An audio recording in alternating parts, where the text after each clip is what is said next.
हाय, मैं हूं निखिल और आज हम आपके लिए लेकर आए हैं अपना दूसरा एपिसोड। मैं आशा करता हूं आपको हमारा पहला एपिसोड अच्छा लगा होगा। हम इस पॉडकास्ट के थ्रू एक ऑनेस्ट एफर्ट कर रहे हैं जिससे हम लोगों को अवेयर कर पाएँ उन इश्यूज़ के बारे में जो उनको मैटर करते हैं। शुरू करते हैं हमारा डिस्कशन इस नए एपिसोड में of the tax payers podcast. तो आज का जो टॉपिक है हमारा, ये बहुत एक इंटरेस्टिंग कॉन्वर्सेशन से आया। हम लोग बैठे हुए थे और हम लोग एक न्यूज़ आर्टिकल पढ़ रहे थे जिसमें सुप्रीम कोर्ट ने बहुत क्रिटिकल कमेंट किया था इस कल्चर के ऊपर। और सुप्रीम कोर्ट ने ये क्वेश्चन पूछा था सारी पॉलिटिकल पार्टीज से कि उनका क्या टेक है इस पे और कैसे इसको फंड करा जा रहा है। सो शुरू करते हैं पहले कि ये फ्रीबीज आखिर है क्या। हम सब ने सुना होगा फ्री बिजली, free wifi, free colour TV, अब अगर साउथ में जाइए तो फ्री मिक्सी, फिर फ्री साड़ियां, फ्री साइकिल्स। तो ये जो पूरा कल्चर है जो हमारे देश और पॉलिटिकल सिस्टम में आया है, जहां पे हम फ्री की रेवड़ी बांटते हैं, जैसे कि हमारे प्रधानमंत्री नरेंद्र मोदी ने कहा था, उसे कहते हैं हम फ्रीबीज। और यहाँ पे ये जरूरी है कि हम फ्रीबीज और वेलफेयर, इन दो चीजों के बीच में हम डिफरेंस बताएं। निखिल शायद ये डिफरेंस आपको मुझसे बेहतर बता पाएंगे। तो जब हम इसके ऊपर रिसर्च कर रहे थे तो हमें रियलाइज हुआ कि सारी चीज जो हम देखते हैं वो फ्रीबीज नहीं है। कुछ चीजें फ्रीबीज हैं और कुछ चीजें वेलफेयर है। वेलफेयर अगर मैं आपको समझाना चाहूँ तो वो चीजें हैं जिससे सोसाइटी एट लार्ज की ग्रोथ होती है, हमारी कंट्री की ग्रोथ होती है। फ्रीबीज वो चीजें हैं जो एक तरीके से वन टाइम या फिर over a period of time continuously आपको दी जाती है, जो आपकी इकोनॉमी पे क्या वैल्यू ऐड कर रहा है उसको एक डायरेक्ट तरीका नहीं है मेजर करने का। सो अगर हम वेलफेयर की बात करें तो free education, free medical treatment जो कि नीडी और पुअर हैं या फिर एक बिलो एक इकोनॉमिक स्ट्रेटा से लोग आते हैं, उनके लिए वो सर्विसेज प्रोवाइड करना is a welfare thing and जो कि गवर्नमेंट्स को करना भी चाहिए और होना भी चाहिए। तो फ्रीबीज अगर हम देखें तो वो ज़्यादातर लाइफस्टाइल से रिलेटेड हो जाती हैं, वो वेलफेयर से रिलेटेड नहीं होती है। अगर आप लाइफस्टाइल से रिलेटेड देखेंगे तो बहुत सारी गवर्नमेंट्स ने television, scooty, mixer grinder, bicycle, cash पे आउट्स, ये सारे जो वेलफेयर स्कीम्स गवर्नमेंट जिन्हें बोलती है, ये एक्चुअल में फ्रीबीज हैं बिकॉज इनका डायरेक्ट इम्पैक्ट मेजर करना बहुत मुश्किल है। और इसमें हमें यह भी ध्यान रखना है कि जो चीज शायद किसी के लिए फ्रीबी है वो दूसरे के लिए फ्रीबी नहीं हो सकता। फॉर एग्जांपल जैसे कि आप देखो फ्री बिजली, अगर मैं एक अंडर डेवलप्ड सेक्शन को या एक ना ट्राइबल गांव को मैं बिजली दूं फ्री में, तो वो वेलफेयर हो सकता है। लेकिन अगर मैं दिल्ली जैसे शहर में बिना लोगों का इकोनॉमिक कंडीशन को अपने दिमाग में रखे सबको फ्री में बिजली दूं, तो उसे हम जरूर फ्री भी कह सकते हैं। फिर से लिंक नहीं होती है। अगर आप देखेंगे तो ये जो यूजर को मिल रही है फ्रीबी, वो उसको किसी फॉर्म में मोटिवेट नहीं करती है। फॉर एग्जाम्पल गवर्नमेंट इस फ्रीबीज का एज अ मोटिवेशन कैश पे आउट भी यूज कर सकती है। फॉर एग्जाम्पल अगर आप लोगों को मोटिवेट करें कि अपने एरिया को साफ रखें या अपना वेस्ट सेग्रीगेट करें ड्राई और वेट में, या फिर वो पब्लिक ट्रांसपोर्ट यूज करें, या फिर वो साइकिल्स यूज करें पोल्यूशन कम करने के लिए, या फिर जो लोग अभी गैस सिलेंडर नहीं यूज कर रहे हैं वो यूज करें, और अगर आप उनको इन सारे पॉजिटिव बिहेवियर के लिए इंसेंटिवाइज करते हैं तो एक कंट्री में और सोसाइटी एट लार्ज में पॉजिटिव इम्पैक्ट आता है।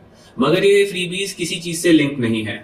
आज की डेट में maximum freebies except some states linked हैं सिर्फ एक जेंडर से, या फिर उसमें एक दो क्राइटेरियाज हैं जो कि उनकी इनकम से भी टाई इन होते हैं।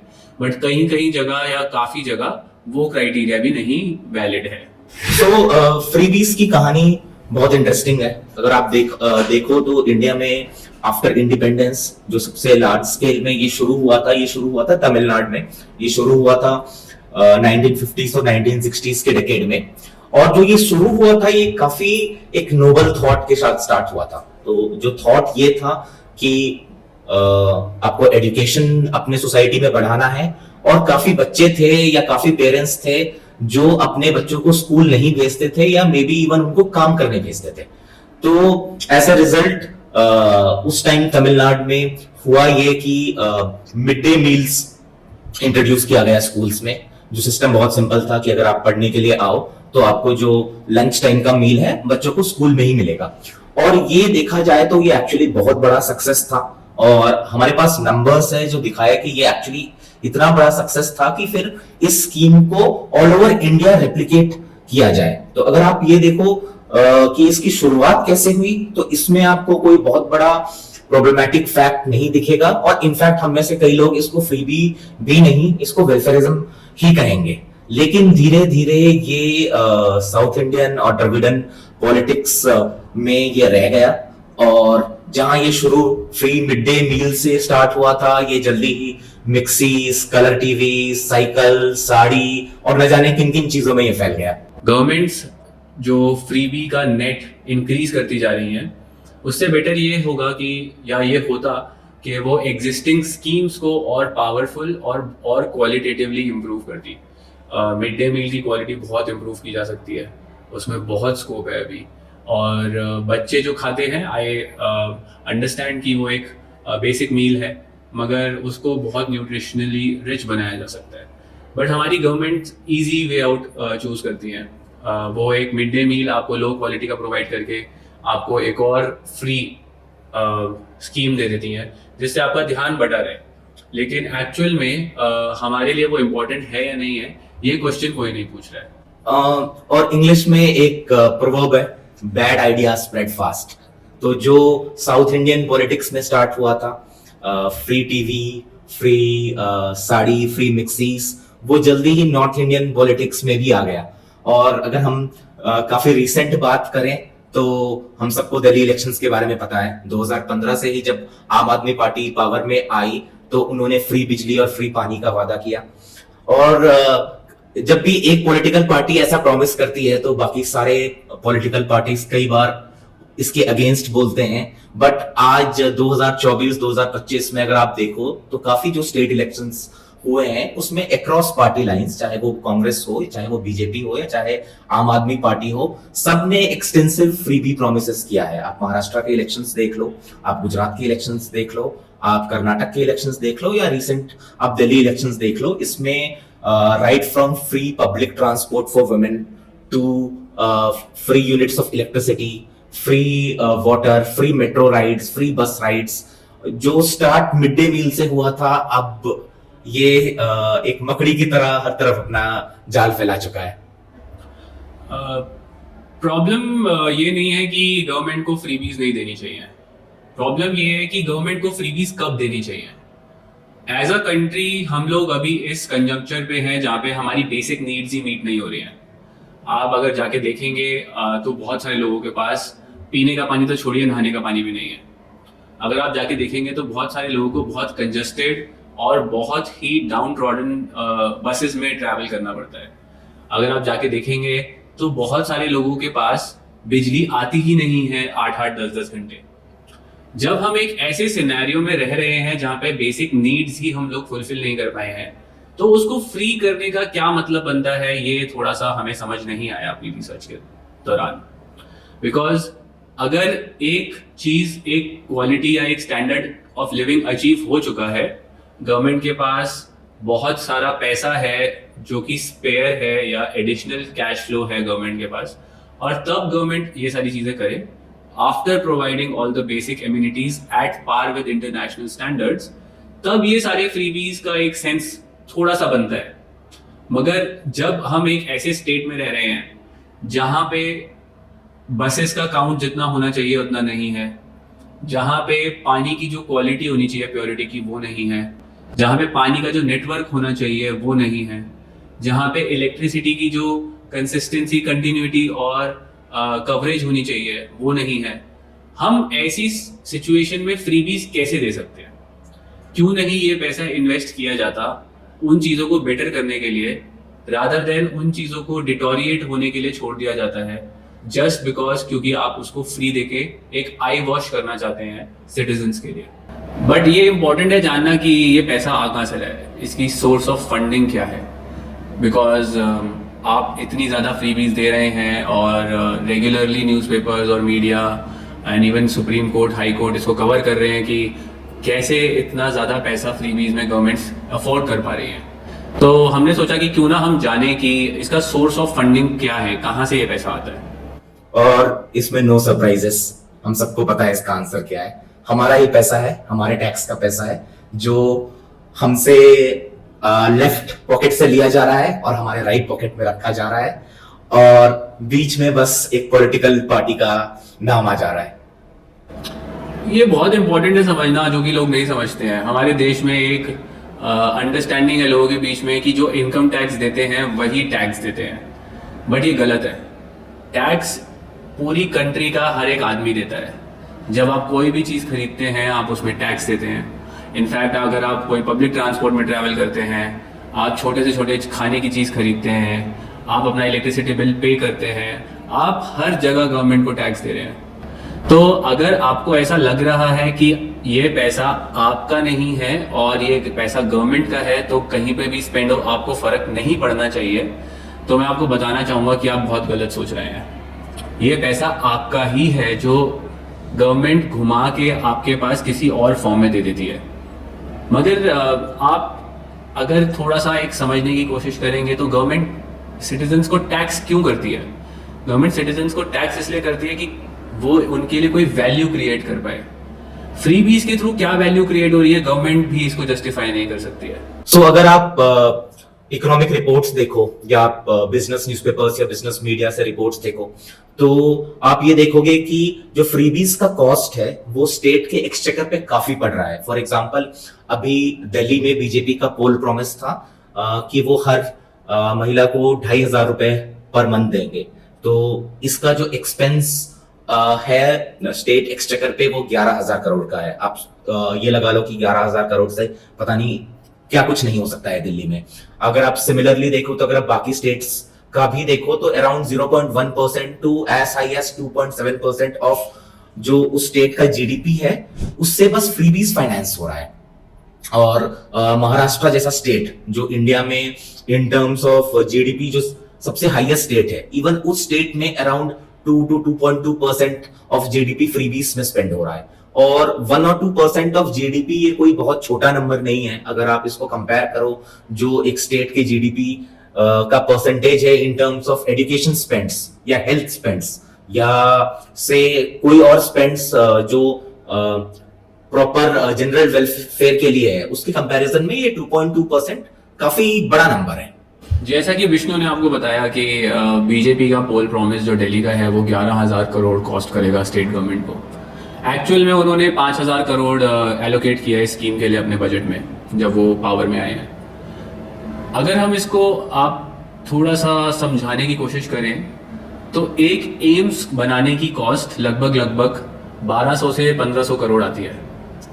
तो दिल्ली में 3 एम्स बन सकते थे उस पैसों के। अगर हम एक एयरपोर्ट बनाने की बात करें तो एक एयरपोर्ट बनाने की कॉस्ट अभी रिसेंटली नोएडा में एक एयरपोर्ट बन रहा है, उसकी कॉस्ट 10,000 करोड़ है। वो एयरपोर्ट बनाने की आधा कॉस्ट इसमें चली जाएगी, यानी कि 2 साल के अंदर हमारे पास एयरपोर्ट तो नहीं होगा लेकिन हमने उसका इक्विवेलेंट पैसा खर्च दिया होगा। आप सोचिए एक एयरपोर्ट अगर बनता है तो वो 50 साल चलता है। अगर आप एक कैश डोल आउट कर रहे हैं जो कि इक्विवेलेंट है एक एयरपोर्ट की कॉस्ट का 2 साल में, आप कितना पैसा उसको ड्रेन कर रहे हैं और वो पैसा आपके पास वापस भी किस फॉर्म में आ रहा है या नहीं आ रहा, उसका कोई मेजरिंग क्राइटेरिया या कोई पैरामीटर अवेलेबल नहीं है। दूसरा, as per popular economists and popular business newspapers, हम जो 1 रुपया इंफ्रास्ट्रक्चर में लगाते हैं वो हमारे पास 3x के फॉर्म में वापस आता है, यानी कि 3x एडिशन करता है वो इकोनॉमी में। तो सोचिए अगर दिल्ली 5,000 करोड़ इंफ्रास्ट्रक्चर में लगाती तो 15,000 करोड़ की वैल्यू वापस आती दिल्ली की इकोनॉमी में। Same Maharashtra, same Punjab, same Rajasthan, same Madhya Pradesh, सारी स्टेट्स का यही इम्पैक्ट होता।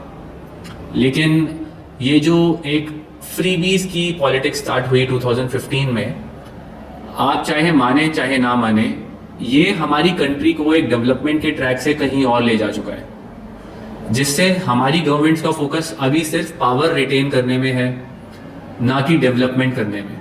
बिकॉज डेवलपमेंट के लिए पैसा ही नहीं है।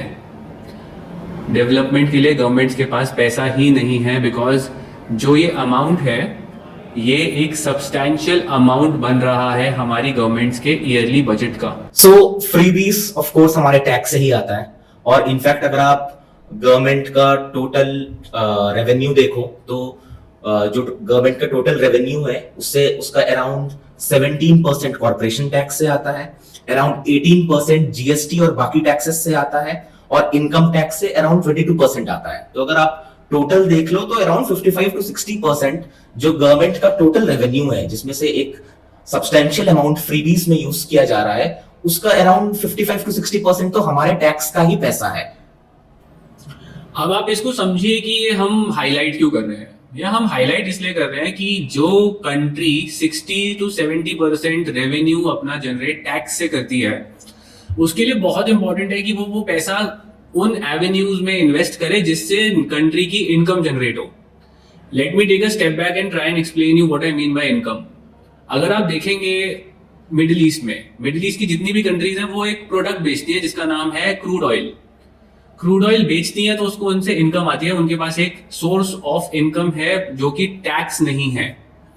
सिमिलरली अगर आप और कंट्रीज देखेंगे, for example Vietnam, for example China, इन लोगों ने अपनी मैन्युफैक्चरिंग इतनी स्ट्रांग बना रखी है कि ये पूरी वर्ल्ड को मैन्युफैक्चरिंग के थ्रू, अपने प्रोडक्ट्स के थ्रू अपनी इनकम जनरेट करते हैं।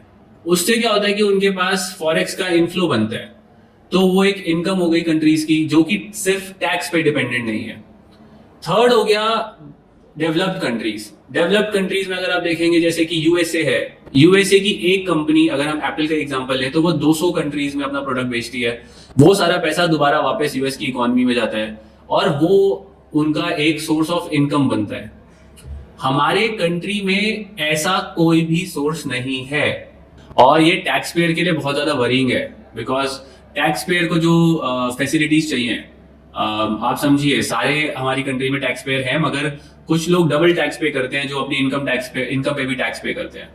उनके लिए ये एक बहुत ज्यादा डीमोटिवेटिंग होता जा रहा है, क्योंकि हमारी जो रोड्स की कंडीशन होनी चाहिए वो नहीं है, हमारे जो रेलवे की जो कंडीशन होनी चाहिए वो नहीं है, हमारे जो हॉस्पिटल्स की कंडीशन होनी चाहिए वो नहीं है, हमारे जो स्कूल्स की कंडीशन होनी चाहिए वो नहीं है। अभी इस टाइम पे अगर आप देखेंगे, अगर आपको कुछ भी हमारी कंट्री में एक डिसेंट साइज या डिसेंट स्टैंडर्ड की कोई भी एक्टिविटी करनी है, गवर्नमेंट का उसमें कोई रोल नहीं है। गवर्नमेंट ना ही आपको एक मॉडर्न रेलवे प्रोवाइड कर पाई है अभी तक, ना ही आपको इंटरनेशनल लेवल की सिटीज या उनका इंफ्रास्ट्रक्चर इंटरनेशनल कर पाई है, ना ही आपकी government related health care international है, ना ही आपकी एजुकेशन इंटरनेशनल है। अगर हम WHO के पैरामीटर्स पे ये मेजर करेंगे कितने 1000 लोगों पे कितने डॉक्टर्स होने चाहिए, हम उससे बहुत पीछे हैं। अगर हम ये मेजर करें कि कितने 1000 लोगों पे कितने टीचर्स होने चाहिए, हम उसमें भी बहुत पीछे हैं। अगर हम ये मेजर करें कि हमारे कंट्री में या हमारी सिटीज में पर 1000 पॉपुलेशन पे कितने पुलिसमैन होने चाहिए, हम उसमें भी बहुत पीछे हैं। तो क्यों हम एक फ्रेंजी में फंस गए हैं इस फ्रीबी की, जो कि सारी पॉलिटिकल पार्टीज आज के डेट में उसी पे फोकस कर रही हैं और कोई भी किसी और चीज की बात ही नहीं कर रहा है, और हम एज अ सिटीजन भी इस आई वॉश को होने दे रहे हैं। हमें पता है कि ये एक आई वॉश पॉलिटिक्स हो रही है, बट फिर भी हम उस आई वॉश में फंसे हुए हैं। आप में से शायद कुछ लोग को ये भी लग रहा होगा कि शायद हम गरीबों को मिलने वाले बेनिफिट्स के खिलाफ हैं। हम उसके कोई खिलाफ नहीं है। अगर आप हमारे संविधान के हिसाब से भी अगर आप देखें तो कुछ चीजें हैं जो हमारे कॉन्स्टिट्यूशन ने बोला है जो स्टेट की रिस्पॉन्सिबिलिटी बनती है। एजुकेशन है, हेल्थ केयर है, फूड सिक्योरिटी है and up to some extent even employment है। तो अगर आप इन चारों सेक्टर्स पे अगर आप फोकस करके आप बेनिफिट्स दे रहे हो तो ये एक लॉन्ग टर्म इकोनॉमिक इंपैक्ट होगा, लॉन्ग टर्म वेलफेयरिज्म होगा, और इस टाइप के जो भी बेनिफिट्स है वो लॉन्ग टर्म में आपकी सोसाइटी के लिए अच्छा होगा। But the problem is when you go to other things. तो जैसे कि विष्णु ने बोला कि जो चीजें वेलफेयर के अंदर आती हैं, जैसे education, health, food and employment, इन सब चीजों पे जब गवर्नमेंट इन्वेस्ट करती है, फ्रीबीज कह सकते हैं या फिर वेलफेयर के लिए इन्वेस्ट करती है, ये एक इंक्रीमेंटल इम्पैक्ट लेकर आते हैं in the lives of the citizens of that country. एक वैल्यू ऑफ लाइफ इंप्रूव होती है लोगों की, क्वालिटी ऑफ लाइफ इंप्रूव होती है लोगों की, जो कि बाकी के स्कीम्स जो चल रहे हैं आज के डेट में उनका कोई कंट्रीब्यूशन नहीं है इस पर्टिकुलर एस्पेक्ट में सिटीजन्स की लाइफ में।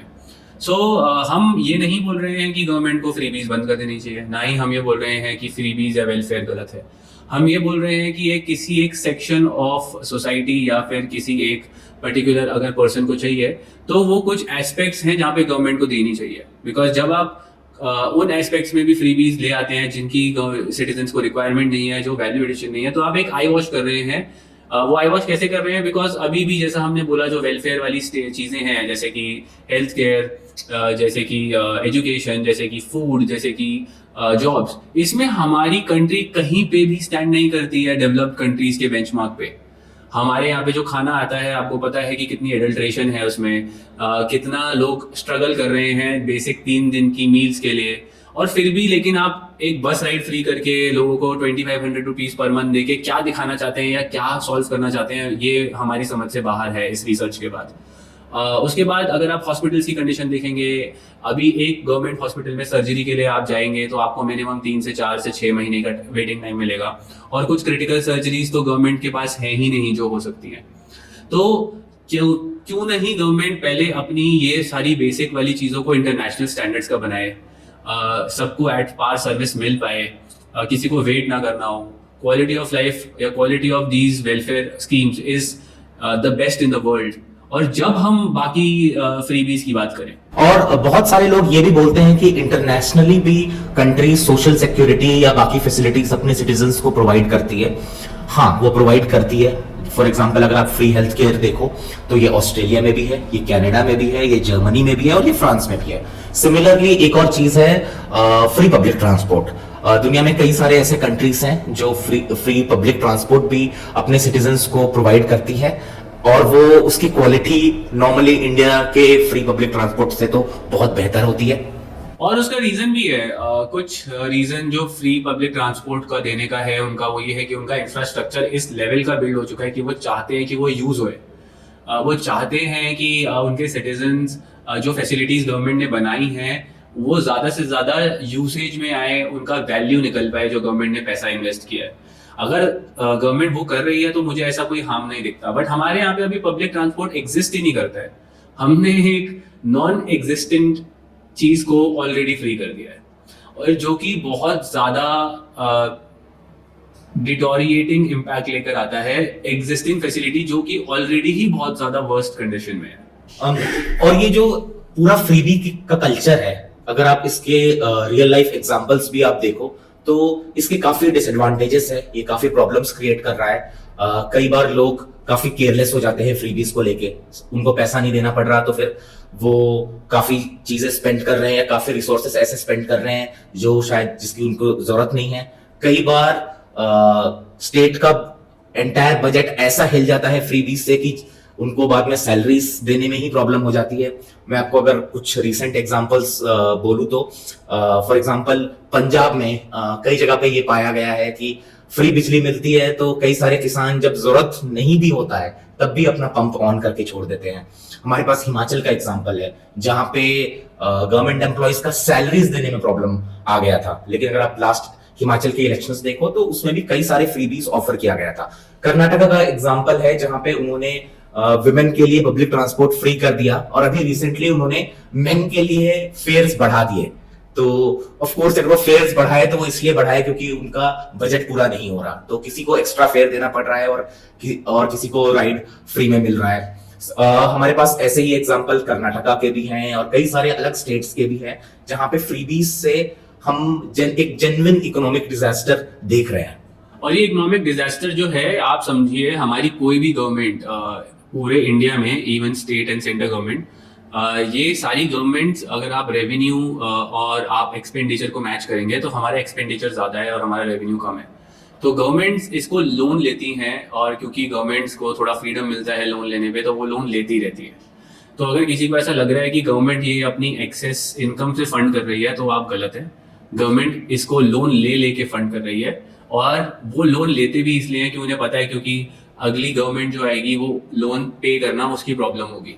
बट आप समझिए जैसा श्रीलंका में हुआ, जैसा बांग्लादेश में हुआ, या फिर जैसा और भी कंट्रीज में हुआ है जिनकी इकोनॉमीज ही बैठ गई बिकॉज बोरोइंग की लिमिट खत्म हो गई थी।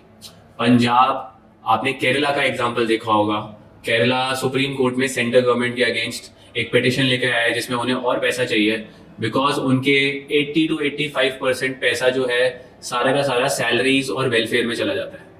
15% पैसा उनके पास बचा है डेवलपमेंट के प्रोजेक्ट्स करने के लिए, जो कि बहुत ही मिनिस्क्यूल है। आप केरला जैसी स्टेट में सोचिए, पूरे बजट का 15% में उनको हेल्थ केयर, उनको इंफ्रास्ट्रक्चर, उनको एजुकेशन, उनको सब कुछ चलाना है और उनके पास पैसा ही नहीं है। और वो गवर्नमेंट से कोर्ट में पिटिशन लेके गए हैं कि सेंट्रल गवर्नमेंट उन्हें और लोन दे या और पैसा दे। ये हम लोगों की रिस्पॉन्सिबिलिटी बनती है एज अ सिटीजन कि हम इसको उठाएं और इसको एक स्ट्रॉन्ग पॉइंट बनाएं कि ये फ्रीबी कल्चर को बहुत ज़्यादा कंट्रोल और बहुत ज़्यादा टाइट करने की ज़रूरत है। इसमें एक और भी इम्पोर्टेंट चीज ये है कि अगर पॉलिटिशियंस ने ये कोड क्रैक कर लिया है कि हम पोल प्रोमिसेस में इलेक्शन से पहले काफी फ्रीबीज प्रॉमिस करेंगे और उससे हमें वोट्स मिल जाएगा, फिर उनका ध्यान डेवलपमेंट पे उतना नहीं जाएगा। उनको पता है कि शायद हमारा 5 साल का परफॉर्मेंस उतना मैटर ना करे, लेकिन अगर हम कोई फ्रीबी ऐसा दे सकते हैं जिससे कोई ऐसा सेक्शन है जिनका वोट्स उस पर्टिकुलर पार्टी के लिए शिफ्ट हो जाए, तो वो एक इलेक्शन में विन विन सिचुएशन है। तो it is a nice escape for politicians performance और अपने 5 साल का रिपोर्ट कार्ड से बचने के लिए फ्रीबीज को धड़ल्ले से इस्तेमाल किया जा रहा है। और अगर हम देखें कि इस पर्टिकुलर टॉपिक पे जो इंडिया की न्यूट्रल बॉडीज हैं, जैसे सुप्रीम कोर्ट, जैसे इलेक्शन कमीशन, जैसे रिजर्व बैंक ऑफ इंडिया, इन लोगों का बहुत क्रिटिकल कमेंट है इस कल्चर पे और ये लोग रेगुलरली रेड फ्लैग रेज कर रहे हैं।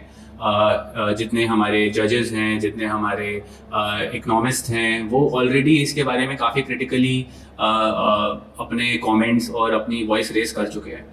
I think it's high time that people of our country need to realize that this is something that needs our attention. और निखिल, अच्छी बात ये है कि कन्वर्सेशन एक्चुअली बदल रहा है। अभी शायद ना कुछ महीनों पहले का न्यूज़ था जहां पे महाराष्ट्र में ट्राइबल वुमेन ने अपना फ्रीबीज वापस दे दिया सरकार को और ये बोला कि हमें ये फ्री की चीजें नहीं, हमें आप डेवलपमेंट दो, हमें आप जॉब्स दो। जितना हो सके डिजिटल मीडिया पे इसके बारे में बात कीजिए, जितना हो सके अपने अलग अलग प्लेटफॉर्म्स जो लोगों के पास है वहाँ पे इसको वॉइस कीजिए, सो दैट हम इसको एक्चुअली सॉल्व कर पाए। बिकॉज हमें अपनी कंट्री के लोगों पे और उसके टैलेंट पे बहुत भरोसा है। हमें ऐसा लगता है कि अगर उनको सही मीडियम और सही रिसोर्सेज दिए जाएं तो we can be a country of power and supreme authority. Thank you.